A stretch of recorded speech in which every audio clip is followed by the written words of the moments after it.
बालाजी बाजीराव, इनको नाना साहब के नाम से भी जानते हैं। During his tenure third battle of Panipat was fought. तो यहाँ पे कुछ ऐसी कंडीशन बनी कि जब वो यहाँ पे लूट के गया ना अहमद शाह अब्दाली, तो ये उसने मुल्तान वाले जो क्षेत्र है वहाँ पे अपने बेटे को बिठा दिया, बालाजी बाजीराव। ये उस समय दिल्ली में गए, दिल्ली में वो अपना स्थापित किया और यहाँ पे इसको भी हटा दिया। ये चीज अहमद शाह अब्दाली को अच्छी नहीं लगी कि उसके बेटे को तो वो बदला लेने आया। जब बदला लेने यहाँ पे आया वो दिल्ली, जो भी मराठा बैठा हुआ था यहाँ पे उसको मार डाला। तो ये लोग यहाँ से बदला लेने पहुंचे, और जब यहाँ से बदला लेने पहुंचे तो ना सिर्फ बदला लेने पहुंचे ये, बल्कि अपने साथ 2 लाख पिलग्रिमेज को भी लेके गए। इंपॉर्टेंट रिलीजियस प्लेसेस जैसे हमारे लिए उज्जैन हो गया, अमरनाथ यात्रा हो गई, तो ये हमारी क्या है पिलग्रिमेज है, जैसे कि इस्लाम धर्म में हज की यात्रा होती है वैसे। तो ये लोग 2 लाख लोगों को लेके गए। जब ये लोग यहाँ पे आए तो यहाँ पे फ्लडिंग का टाइम चल रहा था बहुत ज्यादा यमुना रिवर पे, तो ना तो ये यहाँ पे आ सकता था ना तो ये यहाँ पे जा सकते थे। तो ये थोड़ा सा माइग्रेट किया और पिलग्रिमेज के साथ पूरी आर्मी को लेके गए जहाँ पे बैटल ऑफ महाभारत है वो हुआ था। जब यहाँ पे फ्लड कप ने रिसीड किया तो Ahmad Shah Abdali was back to Delhi, और जब ये चीज पता चली तो ये लोग भी वापस आए। और जब वापस आए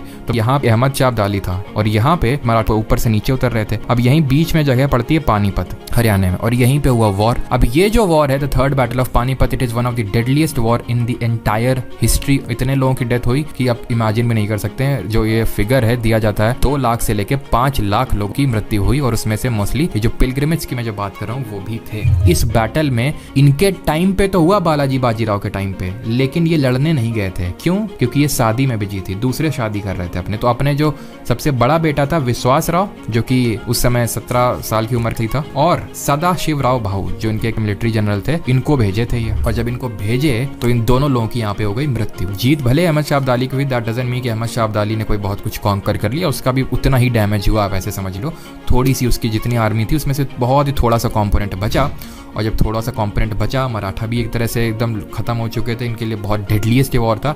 यहीं से डिसाइड हो गया था कि ना तो मराठा रूल करने वाले हैं दिल्ली में, ना तो अब अहमद शाह अब्दाली रूल करने वाला है, कोई अफगानी रूल करने वाला है। रूल करेंगे कौन? ब्रिटिशर्स।